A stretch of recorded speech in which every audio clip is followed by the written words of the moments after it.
Hey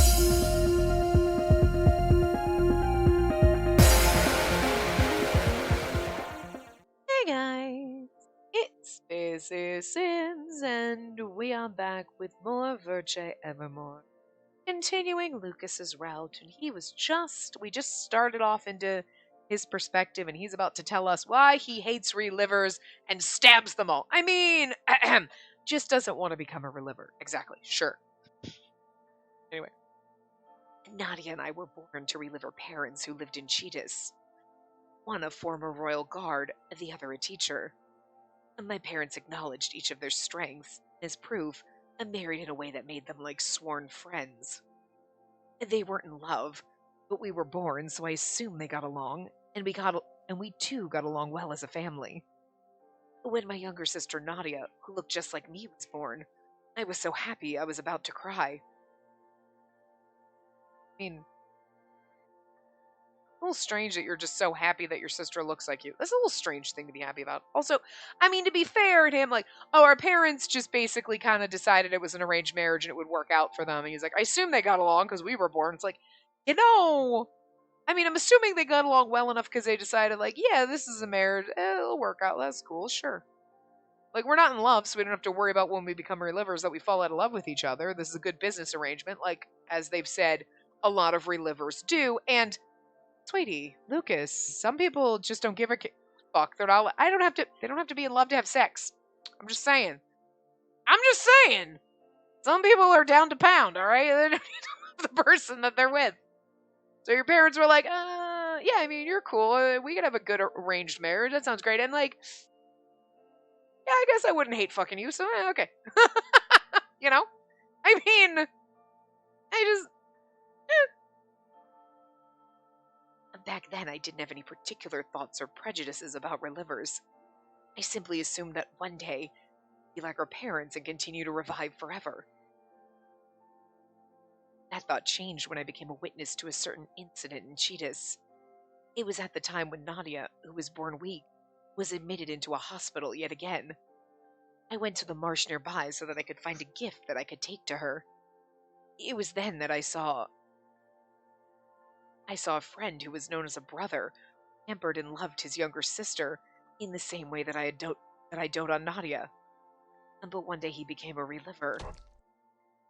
And there I witnessed him brutally beating his beloved younger sister to death. He kind of had to know it was something, like, not the way your parents were. It was the fact that the same fear Nadia has. You knew that. I kind of, like, when he's like, I went to the marsh to buy her a gift, and we saw a friend who was like a brother, and I was like, it's gonna be, you don't want to not love your sister anymore. Which, I mean, I get, but also there's something a little bit like, I guess it's because in this world it's vastly different, because I think about the world I live in now. Like, I'm not like, oh my god, I might not adore my sisters. I mean, I love my sisters, but I don't, like, freaking adore them. That's a little fucking weird. You know what I mean? Like, I'm starting to feel like maybe Lucas has an unhealthy obsession with this. I love Nadia, don't get me wrong, but, like, I'm gonna need y'all to take a step the fuck back, okay? She's adorable, and we need to protect her, but I'm gonna need you to stop all being so fucking crazy about her. Like, what the... You know, am I taking crazy pills? I mean, I get it. I get, like, wanting to protect her and, like, feeling like, I don't want her to die, the poor thing, she deserves the world. I get that, because I'm here for it too, but, like, you know, it's just strange, because I'm like, I'm not concerned that if I became a reliver, I would... I mean, I guess I'm not concerned I would stab my family right now, and I'm not concerned that if I became a reliver, I would stab them, but I guess in this society, if you were like, huh, I think everything will be fine, and then you see someone who was like a mirror image of you in a way, like, oh, I dote on my sister, I love my little, oh, you do too, oh my god, great, we have that in common, and then you see him beat her to death, you're like, yeah, I don't want that to happen to me. You kind of, you know, you're well, not really projecting. What's the opposite of projecting? You're absorbing their crate, and you're like, I could do that, and I could understand, I guess, that, but also, like, I just, I just feel like your love for your sister might be a little unhealthy. I don't know. I don't know. You know what I mean? Like, to me, feel a little weird. It feels a little weird. I don't know. Anyway. I mean, I guess it's kind of written that way to be like, no, that's why he doesn't want to become a reliever, because he loves his sister so much and he's afraid. But I'm like, yeah, but again, it just feels a little too much. But I'm like, okay. Anyway, I went pale seeing not only the brutality, but also how he changed. No, it's not my friend. We're being tricked. Turning into a reliever doesn't extend our lifespans. It only turns us into fakes. Okay, I can understand then being young and then forming opinions that are based on just one random thing as opposed to all the facts. But to be fair, this has happened to multiple people, so it's kind of a fact that, well, who knows?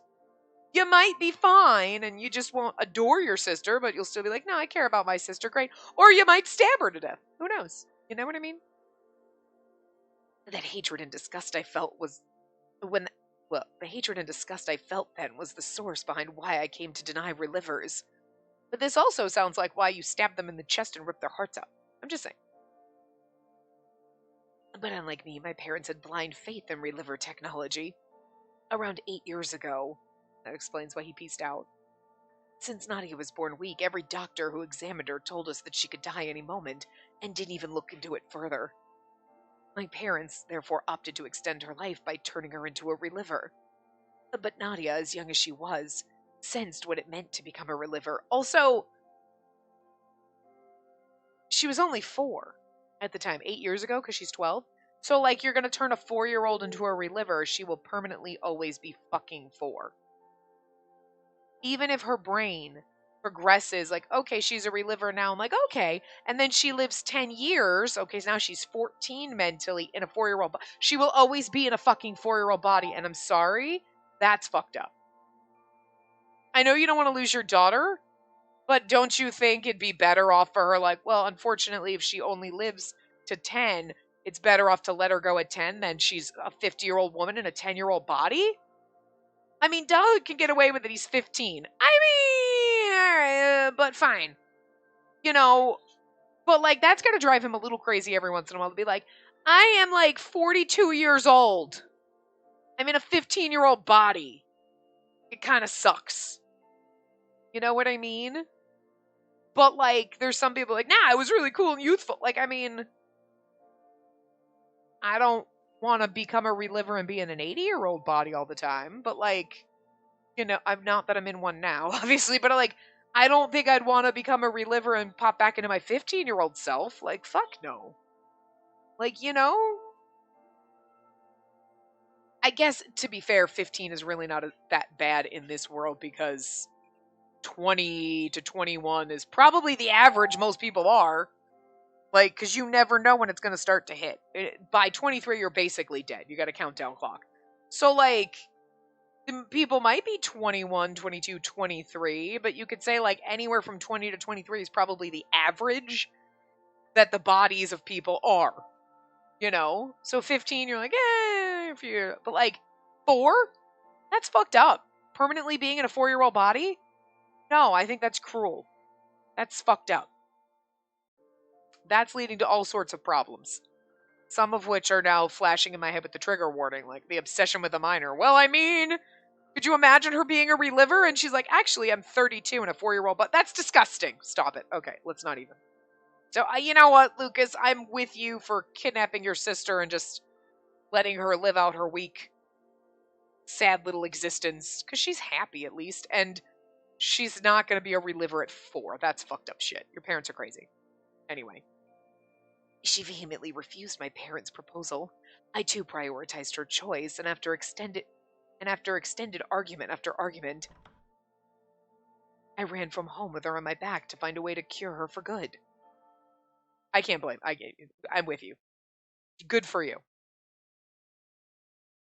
Also, I mean, it's kind of sad in this world that a 4-year-old is like, no, I don't want to do it. You know what I mean? Like, the fact that kind of a decision, that thought, even has to occur to a 4-year-old. That's fucked. A few years later, I heard from word of mouth that my parents passed away without any backups. It would be a lie to say I wasn't sad, but I was slightly relieved that we didn't need to see them as relivers, as fakes. I feel like your parents died without any backups. But didn't a few years ago Boro exist? And it just makes it sound like maybe you were, and maybe your dad really did have a backup, and he's actually okay. I'll take it. I take it that your dad's actually Boro out there stabbing and killing people, because again, there's no way it's not you somehow. Like either you and other people, you swap out who's Boro today. It's it's Tuesday. I got my schedule mixed up. Sorry, man. I'll go home. I'll see you tomorrow. Like, you know what I mean? Like, you've got scheduled shifts.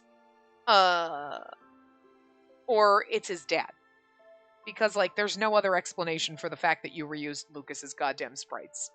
Like, his poses. That's fucked up.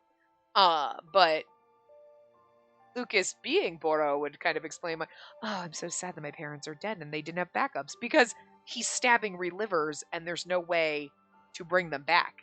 It's not that they didn't have backups, it's the fact that you mutilated them beyond belief. So, how do people know they're dead, though? Well, anyway, doesn't matter. We're going to be like, who told Lucas his parents were dead? Well, no, that's actually not true. Because Adolphe and Eve knew your dad, so they would have known how he died. Well, I guess Boro didn't kill your fucking dad. So. Interesting. I took a sip of the warm milk Lucas made for me as we sat across from each other. What he just told me was so shocking that I wasn't sure if I understood him correctly. But what I did know was, you have no plans on becoming a reliver. Doesn't that mean you have maybe only a few months to live? Before you die? His days were numbered.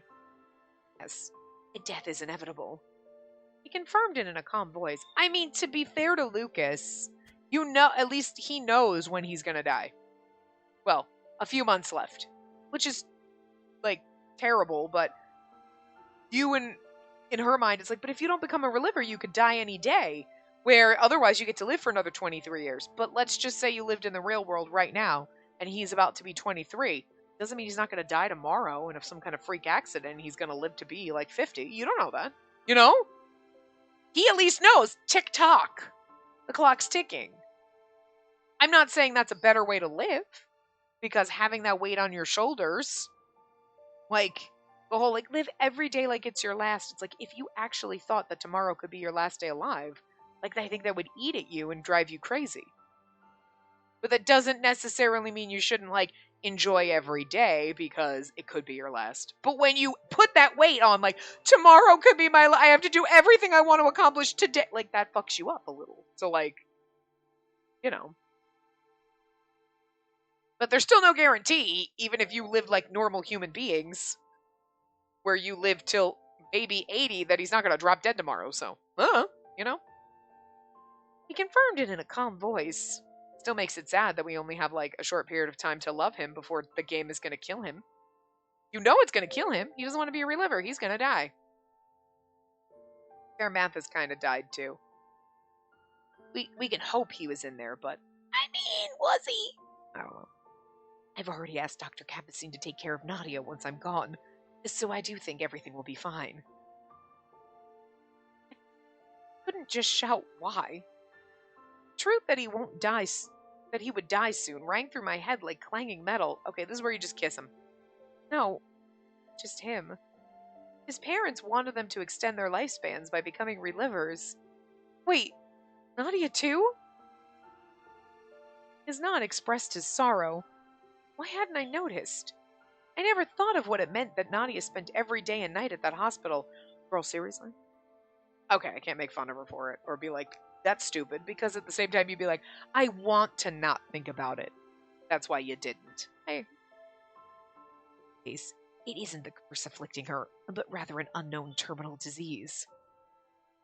Unknown, interesting. That's why Dahoud's so interested. He said that the symptoms were similar to those of the curse, but with a big difference. The disease prevented her muscles from developing, so she couldn't even stand.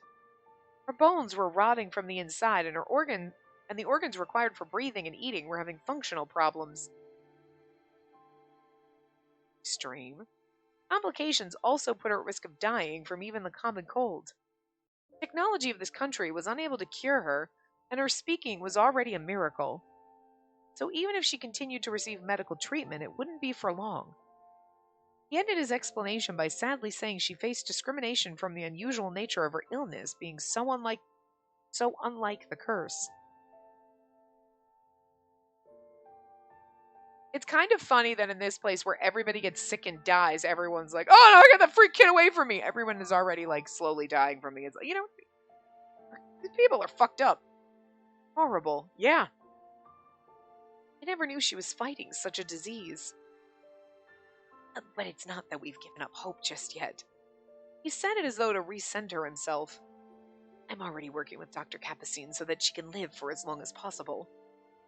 Assuming becoming a reliver can cure her disease, I doubt Nadia would accept that as an option. That was because she would lose her feelings for her brother. Well, when he's dead, maybe you could reconsider. But again, she'd be a 12 forever, and that would suck. We swore to each other that we'd live as humans and die as humans, so that we wouldn't forget our love as a family. I can only assume that the people of this land see us as fools making such a decision. Hey, it's your choice, man. But it is a better choice than ending up numb from the pain of losing something precious. So even if our lives are short, we want to live as humans. I noticed that my vision was blurred. Before I knew it, tears fell from my eyes into my cup, sending a splash into the air.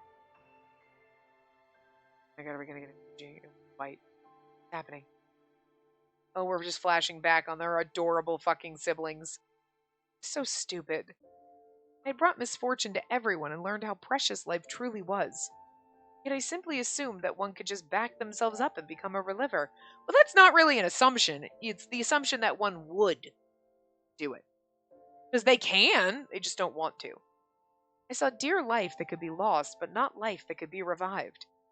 I assumed those who opted into it could greet a new day without question. I do like that they put all these kind of like little twists into it, because they put this scenario, oh, everyone dies at 23.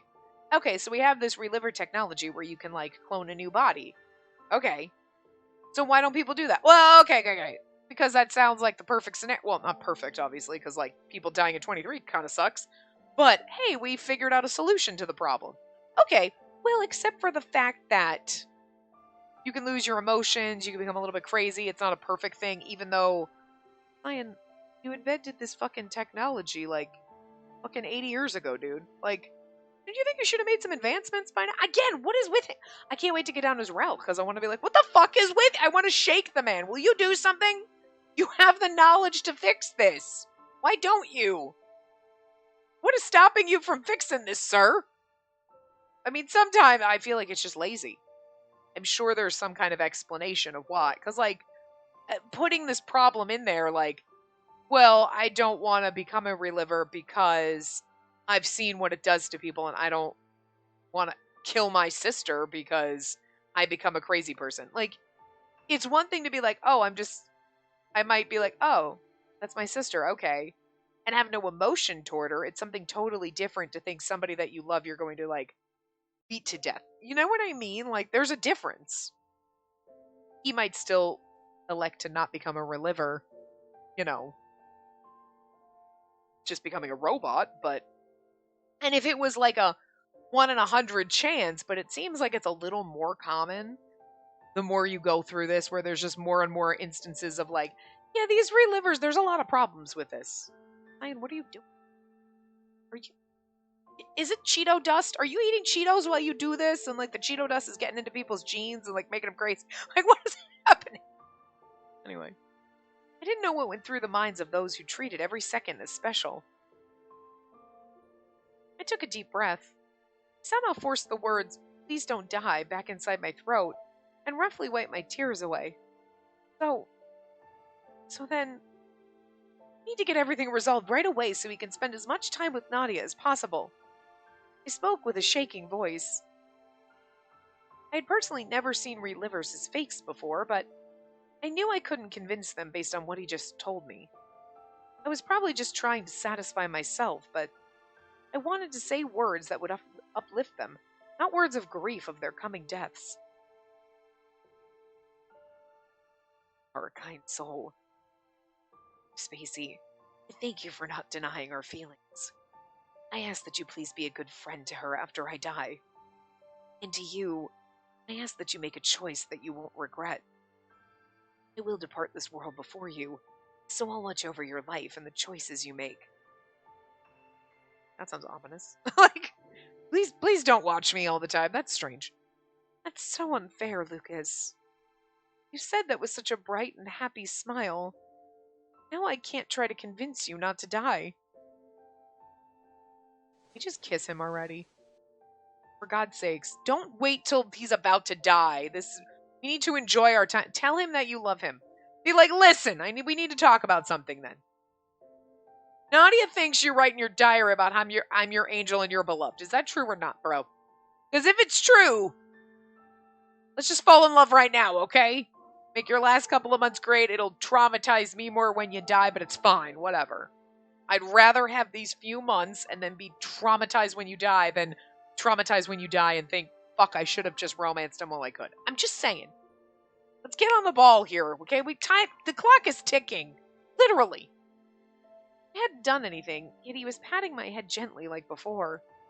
With each stroke, I forced myself to hold back the tears from flowing out of my eyes. The warmth from the palm of his hand was telling me kindly that I did my best.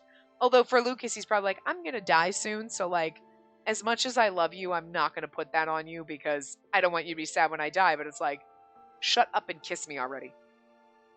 I knew that it was just his usual gesture, but somewhere inside me, I wanted that gesture to have a special meaning. It does! See? Telling him about my feelings would only burden him. Girl, just do it! This feeling I have must be love.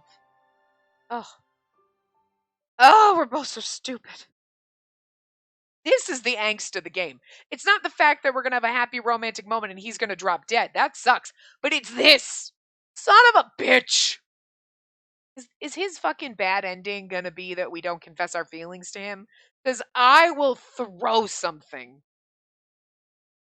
At least I know it's the bad ending. But I still don't expect, like, he doesn't want to become a reliver. So unless we magically find a cure for the disease, he is not going to make it out even in the good ending, is he? And the salvation ending, I still don't think they're good. They're like the air quote around good endings compared to the rest of the endings in the game, but they're still not good, you know? They're not my unicorn sparkles that I want. Perhaps all the crying had taken its toll, or maybe it was the sleepless nights. After drinking the warm cup of milk, I felt sleepy, so I tucked myself into bed before I even changed my clothes. Up. Wake up! He was screaming at me. My mind quickly awoke from someone vigorously shaking my shoulders. I smelled a thick odor of iron. In front of my open eyes was... Anko? Are you dripping blood? Good. You're still safe. Anko? I kind of just love how he stands there and looks at us all coyly like this. Sir, you smell like death. And you're shaking me and then you're like, hey, what's up? Like, girl, what are you doing? Like, the watchman of death from Hades stood in front of me with deep wounds across his body. You can't kill him, can you? I assumed he forced his way inside. The broken door had large amounts of blood around the edges. What's the matter? Why are you wounded? No, wait! We need to stop your bleeding! Don't worry. Wounds of this nature will heal naturally. In time. He is literally cut. See what I'm saying? This hand that he's got through his hair is very much like Adolphe's hand, but like reversed. It's on the other hand, and it's actually upside down. That's interesting. I don't know why that... Listen, Lucas and Boro having the same things, and now I'm just trying to look for fucking anything weird, okay? I'm gonna miss there's gonna be like, but yet you missed the obvious weird thing, but... Anyway. I mean, it was probably like, because like, seriously, look at like... It might not be the exact same pose, but it was just something about the way he was standing that just reminded me of this. Like... Because we've spent enough time looking at the sprite and being like, I love how he looks like his fingers are combing through his hair, you know? His hair's all twined around them. Anyway. And don't worry. Oh, I already read that. Now, quickly. Must escape. Huh? And man, the partner you chose is danger... Anko! I quickly held Anko from falling as his consciousness slipped away. Is dangerous. Because, listen! Keep calm and trust the Watchman of Death, okay? Trust the Time Lord. Partner I chose. Does he mean Lucas? Yeah, he's dangerous. I didn't think of it. Despite all the commotion, it didn't seem like Lucas was awake. Not here, because he's out stabbing people. Did he slip something into my milk? Okay, because it's like he can't leave in the middle of the night. We'd notice, right? We haven't been sleeping. So I'm wondering, he's like, oh, I'll just stay here. And it's like, oh, Boro hasn't killed anyone. Yeah, because Lucas has been with you the whole time. I still don't get two in the same place at the same time. I still can't, there'll be an explanation. Okay? Whether it's, I still think Lucas is Boro. And my thing is, there's others, because you've got to train someone to do this role, this like killing people, and we already know that there has been one fake. That's the person that got burned by acid, but they weren't able to like Spider-Man off the walls or bust walls with their back, and the other one did, that Lucas kicked. So it's kind of like, I don't know, so I'm curious about that, unless he knows for a fact his dad's not dead. He took this as a role from his father, and then he's like, yeah, no, my dad died. Yeah, uh-huh. But it's actually, he's really alive, and it's a father-son Boro duo where we go around stabbing people, and like, but like, I can't do my job because I'm watching you, you know? But maybe like Dad Boro didn't know it was, I don't know, listen, okay. I'm just trying to figure out how they were in the same place at the same time. But there is no question that Lucas is at least a Boro, okay? If there's multiple, he's one of them. Okay, clearly not the only one. But so yeah, and he's not here. And I'm wondering, like, did he slip something in our milk so that we'd fall asleep so that he could go out and stab people? And that's why Anko was shaking us the fuck awake instead of like, you think you'd have heard him bust through the door, right? He obviously, like we said, he busted through the door. So it's not just like he crept in and then was shaking us awake. We didn't hear that commotion. We were drugged, no doubt. Look, I'm okay with it. Huh? Lucas? I looked around the room and saw that he wasn't here.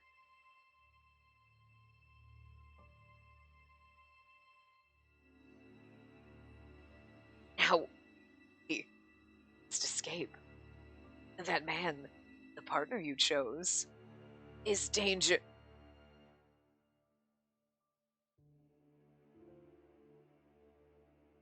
Couldn't be.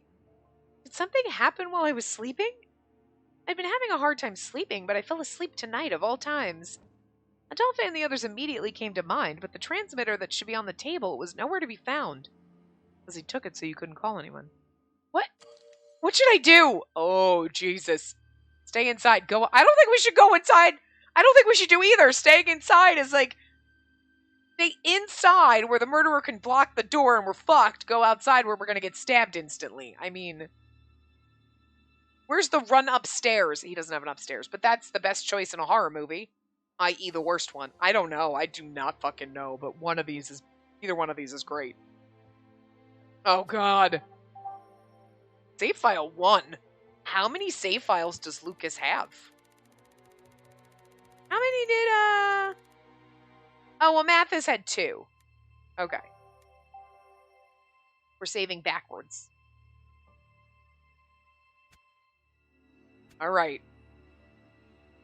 I think go outside to check is the we're going to get stabbed answer. So I think stay inside's the safe answer. No, stay inside is the get stabbed answer. Okay. Go outside to check is the right one. Okay. I'm going to assume then, yeah, okay. All right. Go outside to check. I knew I shouldn't move on my own, but sensing that something terrible might have happened to Lucas moved me to action. I can't call for help since it looks like the transmitter is missing. Even if I couldn't do anything myself, I should at least go outside and ask for help from the Corps doing their night rounds. Oh, that's true. We're not in the middle of nowhere here. We're in the middle of the city, so. I quickly bandaged Anko however I could, somehow managing to get him up on the bed.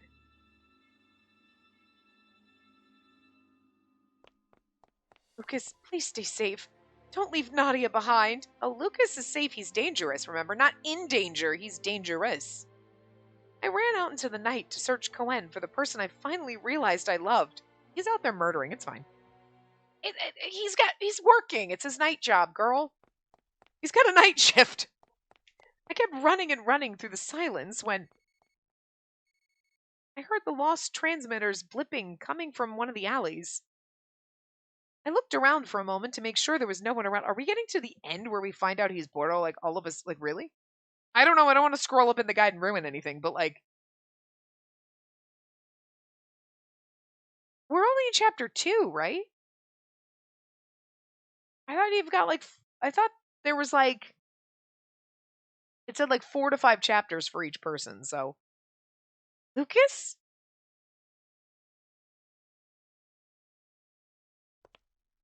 Hoping that my love was still alive, I felt myself drawn deeper into the alley. You're going to find the transmitter on Boro.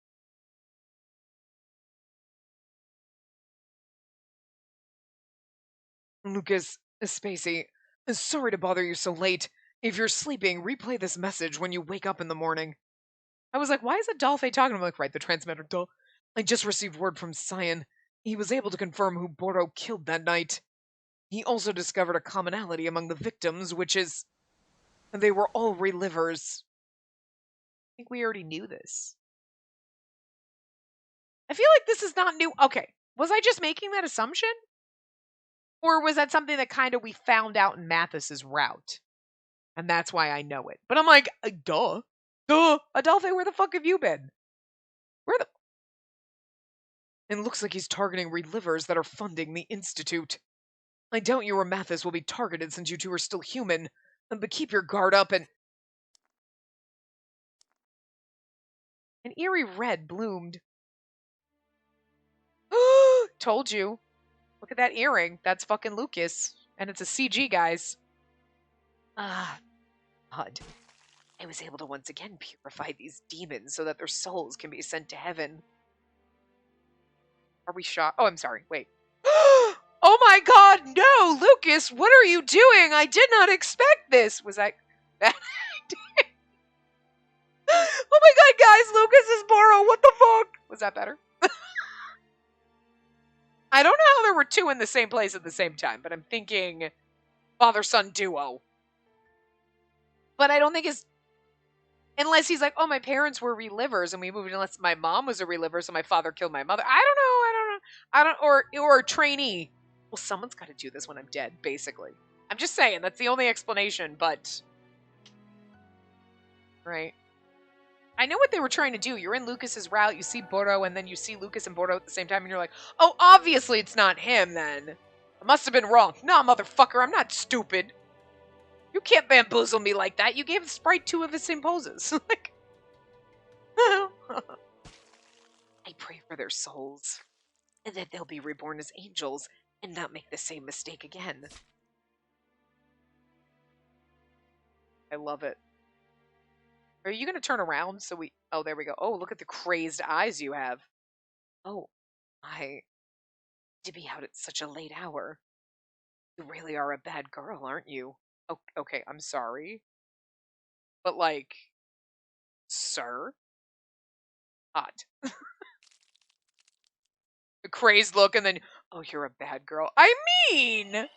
Okay, now we're in chapter 3. I can't believe we found out that early. I mean, well, okay. technically you found out the second it was like, why does he have the same, is it Lucas? Because he busted a rib and same sprites. So, like, you know what I mean? So I don't think it was, I feel like it was fairly obvious from the beginning, but I'm just surprised that they revealed it halfway through his route and not longer. What? Because I feel like it was longer, it was deeper into Mathis's route before you got the whole Jean is Camille thing. I don't think it was like halfway through. I thought it was a little bit later, but this is going to be problematic for a relationship, so, you know. A prophecy was issued to the torchbearer. Cast aside your false life. Offer the demons to the divine light. And so he broke his martial contract, took a blade into his hand. But evade the curse, all for the fragile lives that would eventually meet death.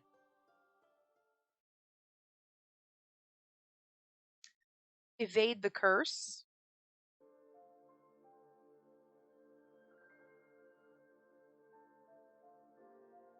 I'm going to read this normal because I'm not sure if it's supposed to be Anko telling us the story, but I would assume. But the Proust family was given the right to serve in the royal guard due to unique circumstances. Oh, okay, never mind. So we're a Lucas now. I don't listen. I just know that sometimes in the flowchart it is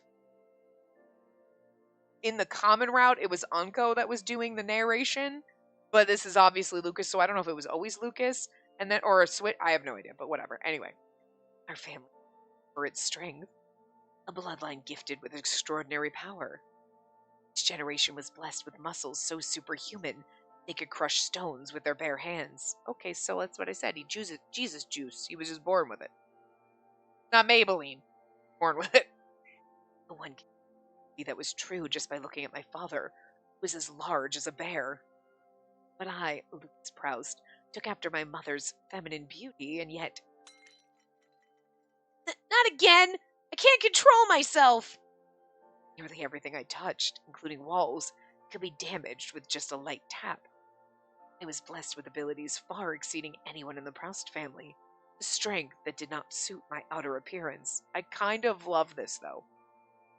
Like, it's not like I mean, to be fair, I feel like it's an expected trope, I guess, where it's like, oh, the delicate beauty, he's actually the strong one. Because, you know, they do that juxtaposition a lot. It's not like, oh my god, they've never ever done a juxtaposition in like the way a character looks and what they are inside. Like, you know, oh, he looks so nice and sweet, but he's the evil stabby one. Like, they, you know what I mean? But doesn't mean I don't like it every time it happens. You're like, nah, I like it. Keep doing it. You know? Like, he's the big, strong, like their father. I'm the big, strong bear of a man, and I can punch walls. Like, okay. Yeah, sure. But this, he's delicate and feminine, and yet he's, like, barely touching things, and the whole fucking building crumbled, and you're like, the fuck? You're like a whole demolition crew. You know? I like it. I don't know. And those born in my family had a difficult time controlling their strength, and many were unable to live a normal life. I'm wondering if that's like Nadia. She's too strong, her body's just devouring itself. The Proust family's special training regimen was derived from a book purchased from the Drifter, detailing the techniques of a unique martial art from the Far East. Applying this training allowed us to properly control our strength, putting our family into employment as soldiers for the royal family. But my parents turned their backs on our family's traditions for a particular reason. Lucas, you possess strength beyond my own, which is why you're to become a weapon to protect the innocent and the weak. So, is Boro other actually Bernard? Because, like, it seems like it's a family tradition. So, like, it's a good thing we didn't meet Lucas before and, like, actually get married and have kids. Because how? Actually, okay. Here's my... Oh, okay, wait. His parents are relivers. They just didn't have other backups. That's true. Okay, I was like, how did your parents not have backups if they're reliver? Right. Because I'm like, how are you and your parents... Okay, I forgot for a hot second how it worked. I was like, oh, he said they're relivers, but then they died and they didn't have backup. So I'm like, was he telling the truth? No, okay. Right. You'd have to go and be like, okay, let me back myself up again because your brain download only works once. So, you'd have to keep a regular backup. But if you didn't back yourself up, then when you died. But maybe Bernard isn't really dead. Everyone's just like, oh, my father died. But he's out there as Boro other. We're Boro 1 and Boro 2. Yeah, father son. I could get behind that. That's pretty cool. I like it. Understood. I promise I'll not misuse my power. I was born in Cheetahs, though we were not wealthy. I was moved to Coen in order to protect the people and maintain public order. But I did not like to fight. It was painful to know that the training I underwent was transforming me into some inhuman beast. Furthermore, I resisted the idea of causing harm to others. I respected my mother, who educated children, and wanted to walk the same path as she did. I went along with my father's orders and trained to become a soldier, while waiting for the opportunity to go against his will. That opportunity arose 12 years ago.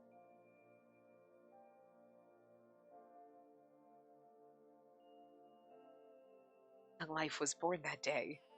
A girl with hair, eyes, and facial features similar to mine. A normal girl who wasn't given our family's usual physical strength. Okay. I guess I should have seen. I was like, is that why she's eating? And then the logic should have been like, no, she ain't got no strength. That's why the poor thing is falling apart. Look, I was just like... Anyway. She's an angel sent straight from heaven. Nadia, my dear younger sister. From now on, no matter what, your brother will protect you. From that day forward, Lucas Proust was the brother of Nadia Proust. But my dear little sister... Oh, this is probably someone who says, child will not grow to adulthood.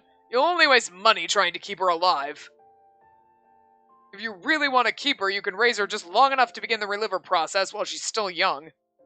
She was born with a body completely opposite from that of the Proust families. As if scoffing at my promise to her, every single doctor I met would give the same diagnosis that she was going to die. Her breathing would stop. The next, she would breathe again as if something still bound her to this world. Live. Die. Die. Live. Dying and living again and again. She had more near-death experiences than life experience. Her disease only kept her alive to die again. She elicited pity and discomfort in others. That was the life of Nadia Proust. But... I like when you pat my head. I like patting your head too, Nadia. Thank you for being a... Oh. That was me. That's Lucas, okay. For being alive again today. Did a good job drinking all that medicine. Let's go outside to play one day when you're better, okay? Okay. My sweet younger sister, who lived her life without regret or despair. Still, many years had passed since she lived with this unknown disease. It was around then that I realized that what relivers were really about. Of all people, my fake parents were tired of caring for her. We'll save Nadia by making her a reliver. I sought to make her a reliver. They said that she'd be rid of her disease and be healthy when she revived. Their idea made me sick to my stomach. They were going to ignore all the suffering Nadia went through, turn her into a fake. How could they be so cruel to such a small, precious life, and to their very own blood? Couldn't approve of their idea at all. I love my big brother. I love when he pats my head. I don't want to forget. Nadia also refused our parents' idea. Of course, she was 4 at the time, but whatever. She muttered words of defiance, even while feverish, so I took her and ran away from home. I believe there must be someone in this country, anyone at all, who would fight to save her life. From one place to another in an effort to escape our parents and look for the doctor who would be our savior. But disease appeared more serious than the curse that shrouded this country. Just turn her into a reliver. That was the cold-hearted refrain I heard again and again in response to my plea. But again, she's just a child. Like, if she managed to live to like 16 or something and then she wanted to become a reliver, that's one thing. But like 12? Like, who fucking wants, like, even if you're like, I don't want to die, I also don't want to be 12 forever, Not a single doctor even attempted to save Nadia. Worse, not one of them saw her as a form of life in the slightest. I felt that God had forsaken us. And just as I was about to break from the despair of life, being seen as something trivial,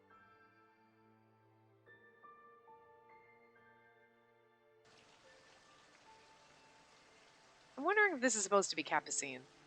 But it's somebody. I finally found you. Lucas Proust, I presume. Don't you worry. Come with us. I'm sure our God will save her life. God? Encountered the previous minister of the Society of Exorcists. Oh no, so the lady who died. Okay. The woman who founded it, probably. Oh no. It said the previous. I thought Capucine took it over from the woman who created it, but maybe that was just me jumping conclusions. I don't know. Anyway, he said he was a servant of God and told of a prophecy that Nadia must be saved. Seeing that Nadia was fighting to survive, he quickly led us to his new hospital. At first I was wary of him and his followers, about whom I knew nothing, but a miracle occurred that blew away any suspicion I had against them. He approached a certain reliver who was captured as a criminal, then gouged his chest and killed him right beside Nadia, who was near unconsciousness. What did I say when Capucine was like, you know what you need to do? And I was like, he's killing people and bringing the hearts to give like stuff to Nadia and its medical experience. So okay. I'm just saying, okay.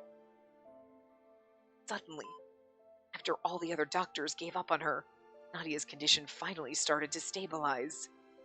The minister smiled gently as I stood in shock at the sight occurring before my eyes.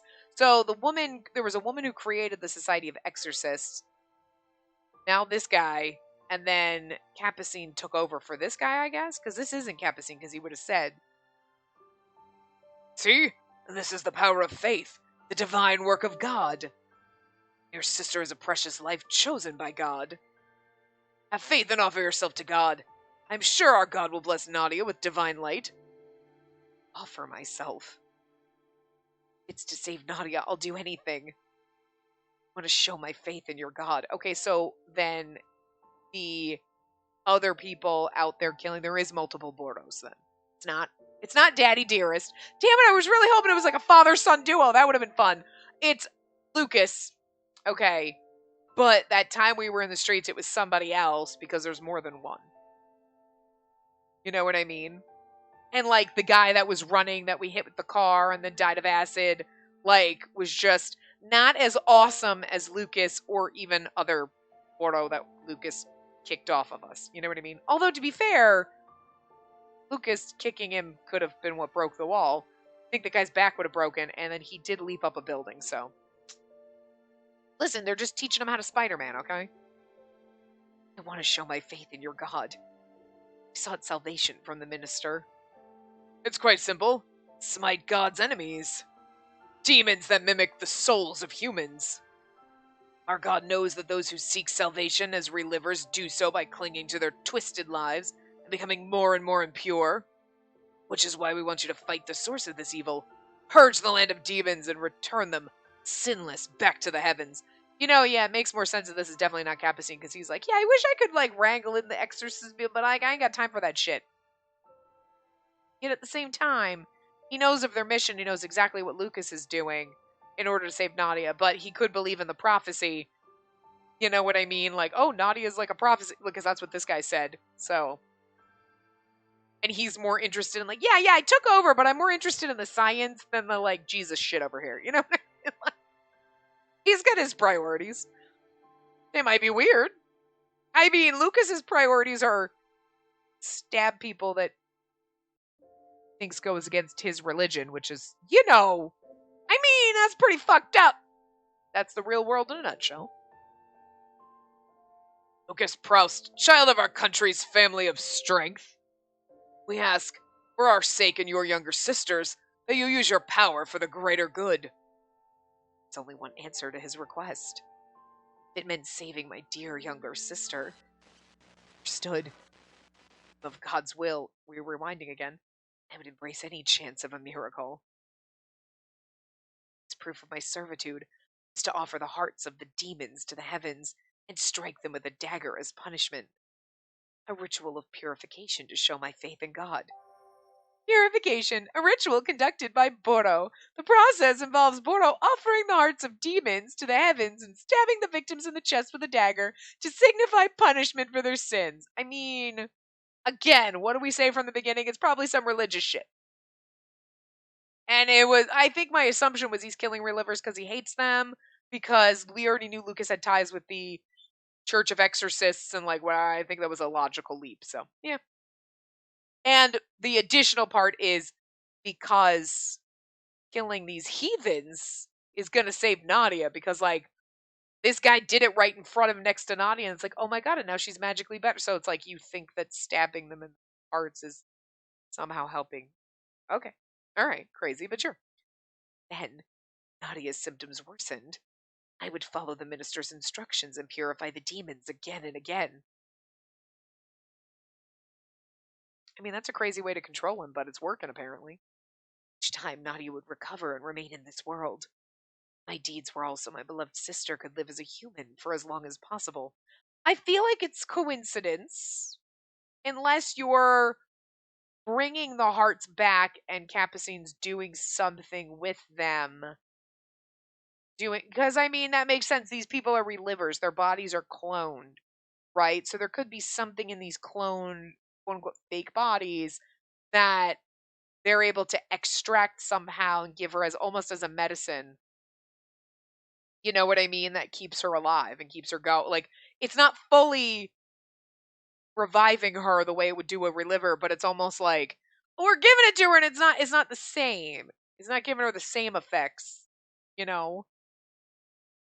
Like, you drink, Romeo and Juliet, you drink poison and, oh, I kissed his lips and I got the poison. Okay, sure. Not nearly as much poison as he ingested, or vice versa. I can't remember what the hell was going on that. I forget now, but you know what I mean? You get a little bit of it, but not as much. Someone eats chocolate and you kiss him, you're like, oh, I taste a little bit of chocolate. You didn't eat the chocolate, but you taste a little bit. You know what I mean? So we're extracting something from these hearts that we're getting from these quote unquote fakes that we're able to use to kind of keep Nadia. And it's see, she's getting worse. You need to go stab some people, bring us back the heart so we can experiment type of a thing. And it's but instead of being like, yeah, I'm killing people to save my sister, I understand it's fucked up. It's like, no, this is God's will. Because then, it doesn't sound fucking psycho in your head, right? And for that, I will overcome any trial with the strength of my soul. We already know he doesn't want to hurt people, because he even said that as a family. He's like, I don't want to hurt people. That's what his parents were telling him to do. And he's like, I don't want it. Now he's like, I'll fucking kill anybody I need. He's like, but they're not people anymore. He's not thinking of them as humans, right? So, kind of easy. My God, look at you in your bloody little Boro outfit.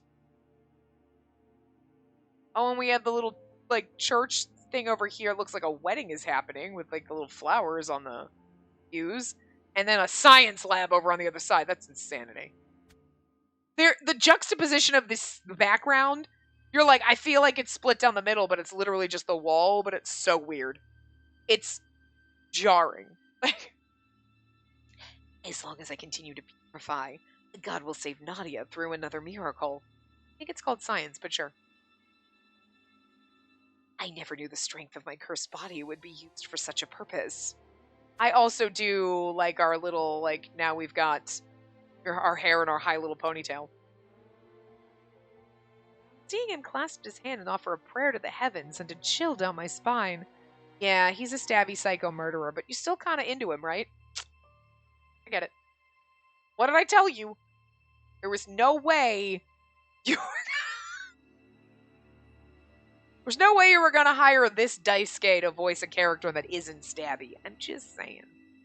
Maybe, but the chances were slim. After seeing him covered in blood from gouging out the heart of a reliver,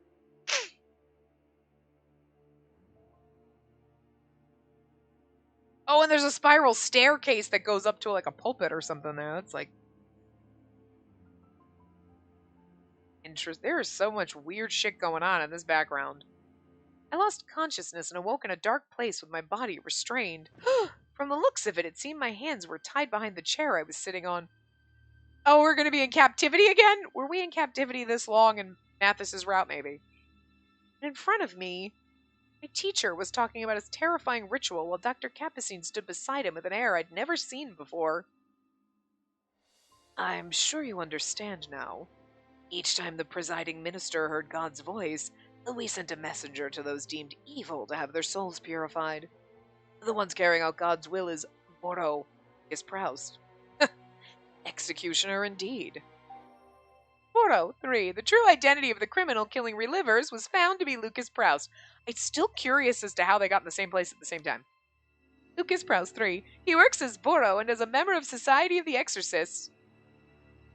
Which sees relivers as demons. As ordered by his minister, he acts as an agent of divine punishment to purify these demons.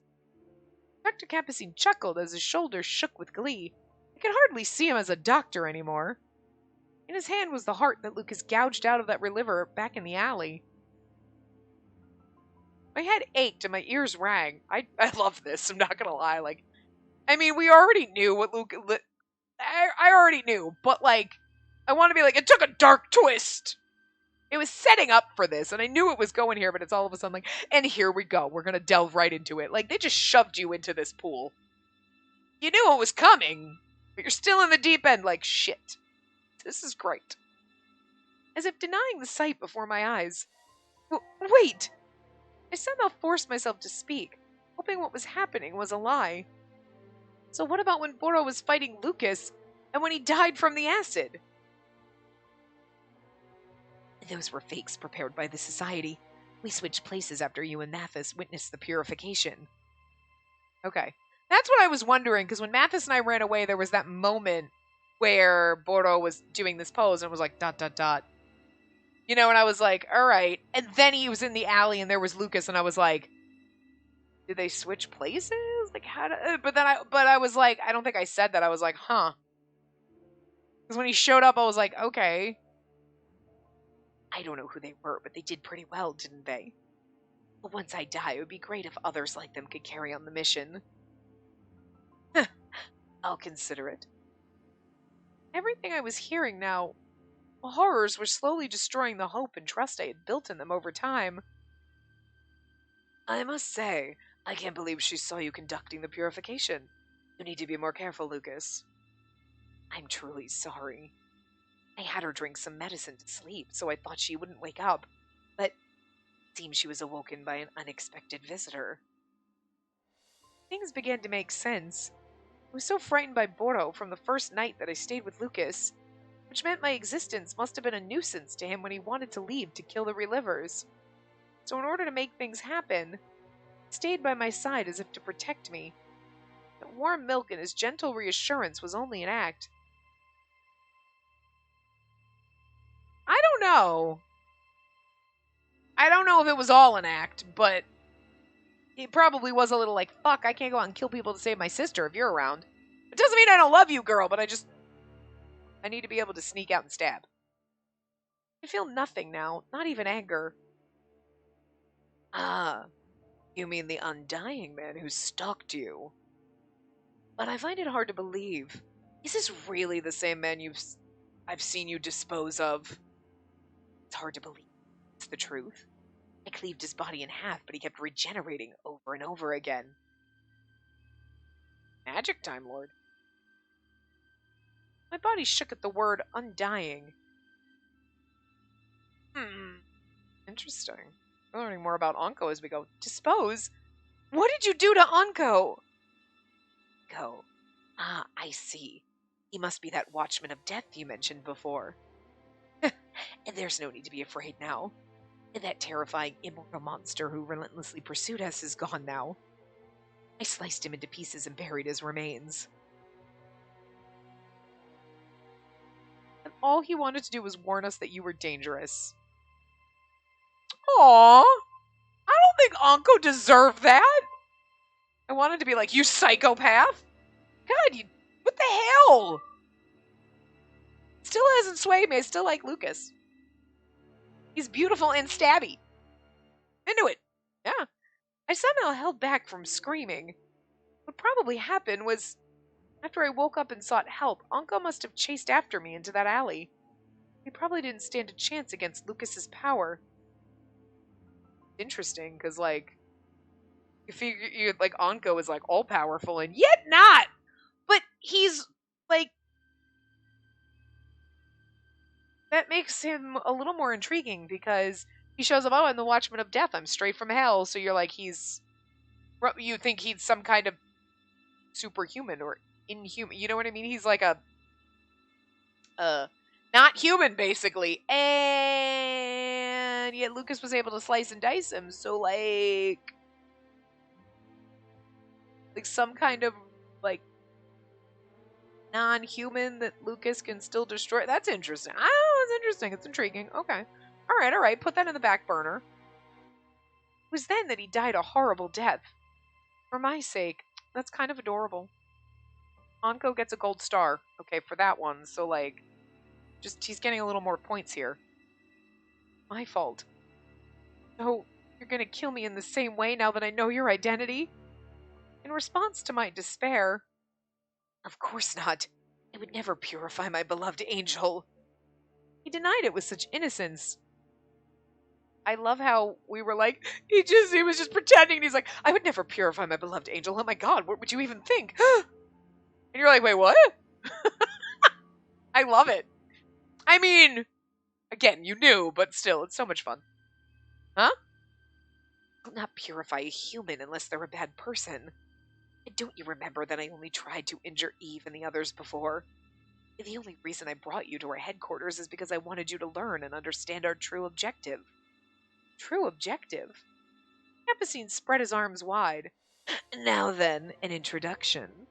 Welcome to the headquarters of the Society of Exorcists.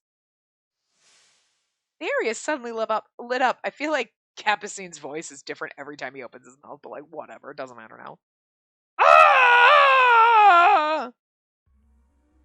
A shriek cut through the darkness. Help! No more! My body! I can't keep... Ah! At the center of a large amount of equipment, it is really bizarre. Like, look at this fucking background. You seriously have, like, the church thing over here, and there's, like, a fucking broken-ass Noah's Ark in the center that they're worshipping with some ruins. Like, what the fuck is going on there? And the pews with, like, the little flowers that look like a wedding. And then the flowers up between the columns. And then you're like, okay, there's a little gap. And then there's, like, this little turret kind of stairs going up this turret thing. But then in between that gap, okay, there's a little archways. But then on the far side, there's, like, super fucking science. And in the background, there's book. Like, it is the most baffling scene. My brain knows what's happening, but also doesn't compute what's happening here. We're followers of the Society of Exorcists wearing clothes just like Capucine. They forcefully pushed one of the men into a large device. They observed him screaming in agony as though they were looking at some object. I felt like something was strangling me. My scream let out the fear I'd been suppressing deep down. The good news is, aside from Anko... Okay. Lucas wouldn't hurt. He's like, remember, I only injured Eve and the others before because I didn't want to kill them because Eve and Adolphe are fine. Hugo needs to die, though. Oh, poor Hugo. He's not going to hurt Mathis because Mathis isn't exactly a reliver. He's also not human. I don't know if Lucas knows that, but, like... He's like, no, these guys are fine, except for Hugo. So that's sad. And stay the fuck away from... That's why Cyan never leaves the lab, which is the only good thing about that. It's like, don't touch. You're not going to kill Dahoud, are you? Oh my God, but Nadia would be so sad. He wants to help her. Oh no. Oh, now everyone's going to die. This is going to be worse than Mathis's total completely, isn't it? Oh dear God. Oh, we are like over fucking time. It's fine. My scream let out the fear I'd been suppressing deep down. It just got so fucking damn insane.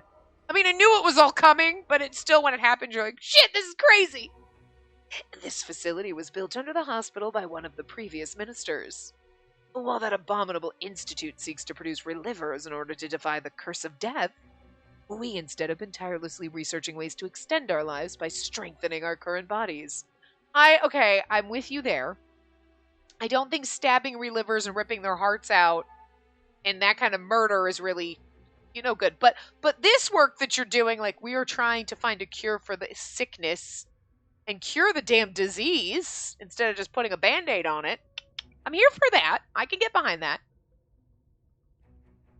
The end result I'm here for. The methods and the means are a little questionable.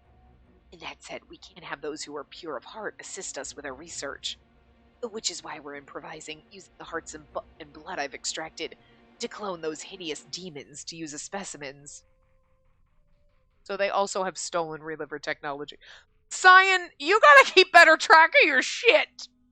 He's like, someone could have stolen shit we were throwing out, I guess, whatever. And it's like, Jean has it. These fuckers have it. Who doesn't have your technology in their basement?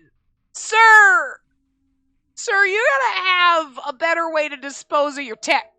You are a problem. I love Cyan, but he's so fucking irresponsible. It's insane. It's probably because he's 80, so, he's forgetting some shit. Take your fucking vitamins. Take your brain pills, sweetie, because you're forgetting stuff. I need you to write this shit down. Good lord.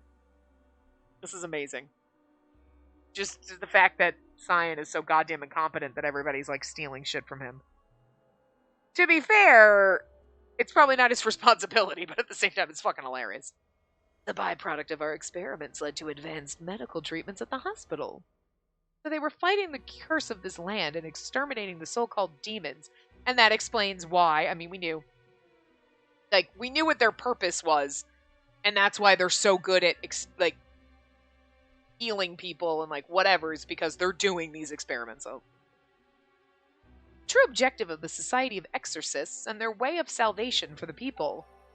Society of Exorcists, too, a group seeking to fight the curse by strengthening the human body to last beyond its limited lifespan. In order to conduct their experiments, they've been creating test subjects using the hearts of relivers whom they see as demons. See, a wonderful plan that seeks possibilities within real humans. Cloning demons. Their words were pure madness. I slowly looked at the sea of blood being used for their experiments. I then noticed a certain reliver screaming in agony. Isn't that Dennis's father? He should have been dead, but he was revived and screaming in agony in a mutilated body. Despite hating relivers, they were creating them simply as expendables for their experiments. Anger and disgust rose inside me. That's horrible. How were you able to do such cruel things so easily? Horrible? What do you mean? Huh? Lucas didn't seem to understand why I was angry with what they were doing. No matter how loud Dennis's father screamed, Lucas's voice and eyes showed neither guilt nor joy from the reliver's agony. I would have denounced him without hesitation if this had been done out of sadism. But could it be he doesn't see relivers as living beings? But he preached to me and the children about the sanctity of life. This is so wrong. He's gone insane. No, he preaches about the sanctity of life, but again, he doesn't think the relivers are actual people, so they don't count. Now then, Doctor, no, Mister, may I take care of her as we discussed? Yes, your life is about to burn out, so may as well live the rest of it without regrets. Oh my god, are we going to be like your sex slave for the rest of your life? Because I'll take it. I'm okay with it. Listen. You're free to be with her as you please, so long as you keep to your mission. But if she doesn't agree with our mission and tries to disclose your identity or our activities to others... I understand. Of course, I doubt she would commit such a sinful act. His footsteps came nearer. He's like, do with her as you please. You basically just... Capucine just gave me to Lucas. I don't think either one of you owns me. But, Lucas will stab me if I even think of telling anyone, so, fair. Lucas was smiling brightly, then crouched down to my eye level. He cradled my cheek with a blood-stained hand as I trembled with fear. Maisie, my dear angel who continues to overcome the trials given to you by God. Till the very moment my life ends, I ask that you stay beside me and Nadia. This is exactly what you wanted before you saw him ripping someone's heart out.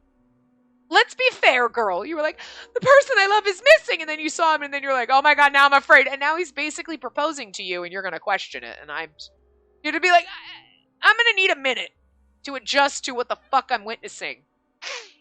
I get it. If you had no clue that Lucas was Boro at all, and you were like, no, Lucas is wholesome and wonderful, and he's just gonna die, and then this bamboozled you and hit you in the face like a truck, I can understand being like, I am gonna need some time, but I've been preparing from this since the fucking first moment Boro showed up on the screen and had Lucas poses, and I was like, fuck. Alright, I'm ready for this, so I'm into it. Okay, it's cool, whatever. Sure, where do I sign? You are a good girl. Listen to your teacher's wishes, won't you? Then you start throwing that in there and it sounds like a threat, but also kinky. God damn. You come here for this deranged shit that comes out of my mouth. Oh my god, there's a cage!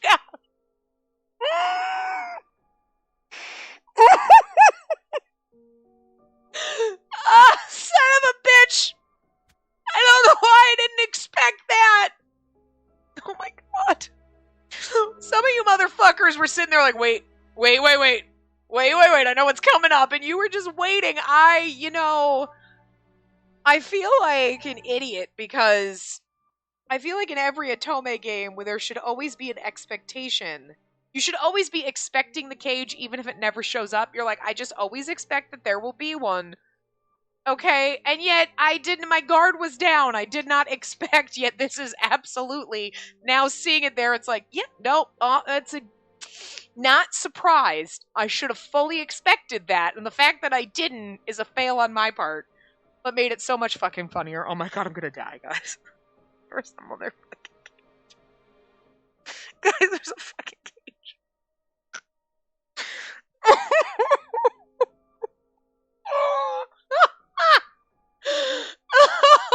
Why in the world did I not see that coming?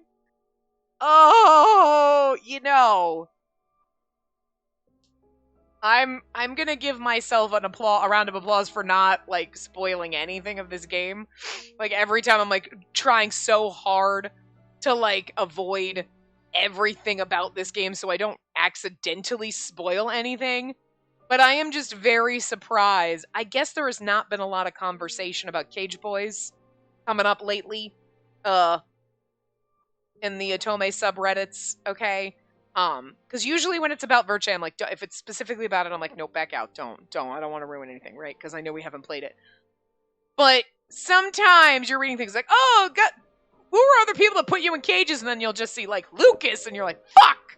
Now I know. You know what I mean? You accidentally see it.